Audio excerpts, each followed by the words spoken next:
Oh yeah, so about a week ago now, I actually went and watched the new Justice League, the Snyder Cut. Did you guys see that? And you know, I didn't hate the new Justice League, because I'm not really a big superhero fan anyway.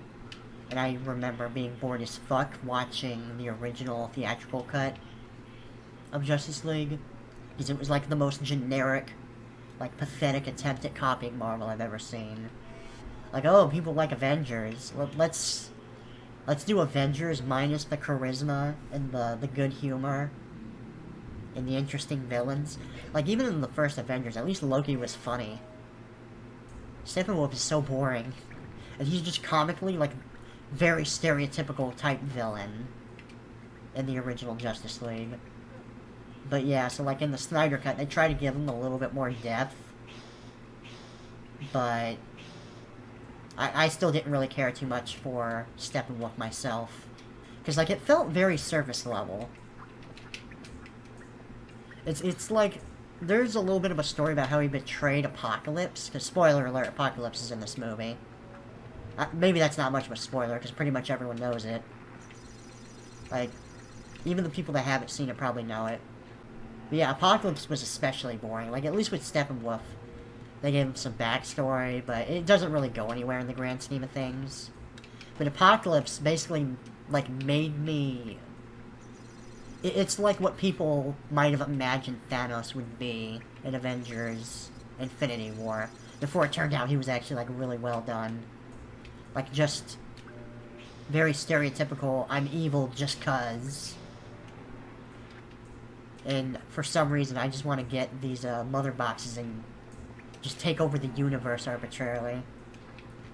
And he wants something called the anti-life equation, which is quite possibly the most edgy fucking thing I've ever heard of. Oh, Zack Snyder, you and your edgelord ways. Although, you could probably make a good case that this is probably his best movie. At least as far as, like, the Justice League shit is concerned. And you know what, as far as... I don't know if you heard Final Fantasy Lover, you probably did, because it's, like, one of the most infamous aspects of the movie, but Justice League Snyder Cut is actually like 4 hours long. It's pretty crazy. Although, honestly, it's not as boring as you might think. Like, the time passed pretty quick without me really realizing it. I guess it helps that I was also pretty drunk when I was watching the movie. Because I was watching it at my brother's house. Because he happened to, have HBO, I think that's what platform it's on. But yeah, a lot of the movie just felt like build-up to the final encounter with, Steppenwolf. The only character that really got much characterization, like an arc, was, Cyborg. They gave him a lot more to do. That is to say, more than nothing. Cyborg still looks like shit, though. Like, I'm really shocked they didn't really put any effort in making his CGI look better. I was kind of looking forward to seeing Joker. I mean, I thought it was going to be awful, but, they made him seem really important in the trailers. You know, in the trailers for Justice League Snyder Cut, they straight up have him say, "We live in a society." And then he doesn't even say that in the full movie. Okay, 0 out of a million, he didn't say the gamer phrase. 0 out of a million, Joker didn't say any racial slurs in the movie. Wow, very unfaithful adaptation of the character. What a ripoff, Zack Snyder. But yeah, like, his scene is actually, like, really cringy, to be honest.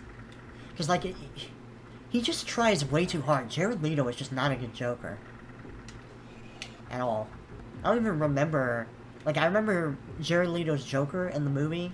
He shows up for, like, a dream sequence at the end after the main conflict is resolved. And he's like, making fun of Batman or something. It just...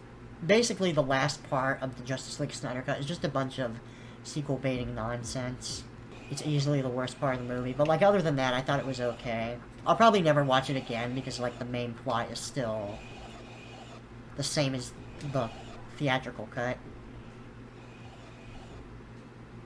Like, it's just a typical superhero band together to defeat the evil plot. Like, it's nothing special.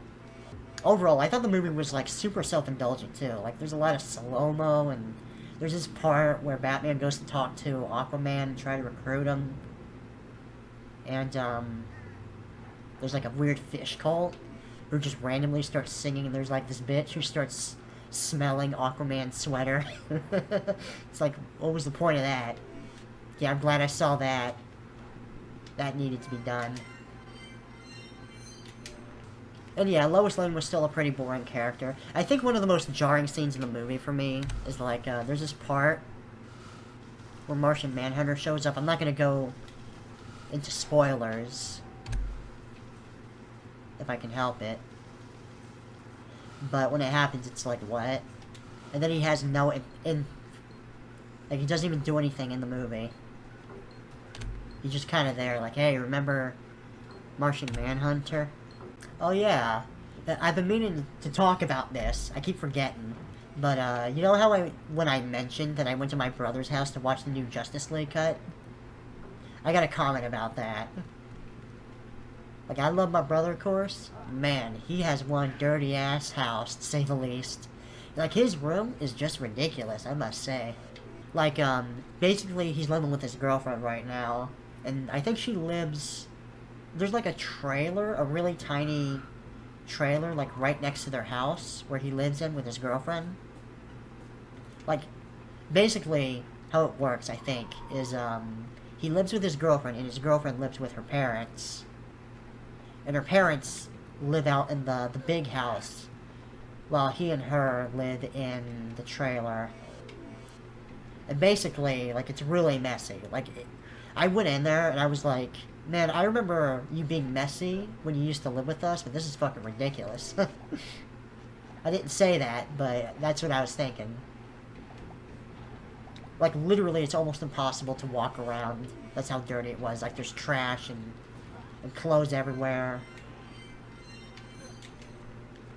And, the other thing about my brother is, like, apparently his girlfriend and him own, like, a shitload of dogs. Like, they live on a bit of a mini farm. And my brother's alpha as fuck when it comes to the dogs. Like, they start fighting and he doesn't give a fuck. He fucking slaps them. They're, like, big dogs, like Rottweilers.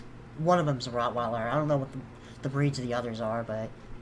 It's like, I kind of respect a man that can be alpha over the animals. Because, of course, when the animals saw me, when I was, watching the movie at his place, I was like, oh, look at the cute dogs. And they all wanted to, like, check me out, and they're, like, fighting each other over me. But I don't know if it was fighting or, like, playing. It's really hard to tell. I couldn't quite tell if they were, like, fighting over me in, like, a territorial manner or what. You know, some people get, like, I know it's tempting to be like, oh, the cute dog. But, especially when it comes to, like, big dogs that are actually capable of hurting you. Like, it's important to, get them to understand their place, you know what I mean? So that's why I respect the fact that my brother's, like, letting them know who's boss. And some owners are just really fucking dumb about it. Like, they basically unintentionally encourage that kind of behavior of, like, them getting out of line. And I think my brother owns chickens, too, but the chickens aren't nice. Birds are dicks.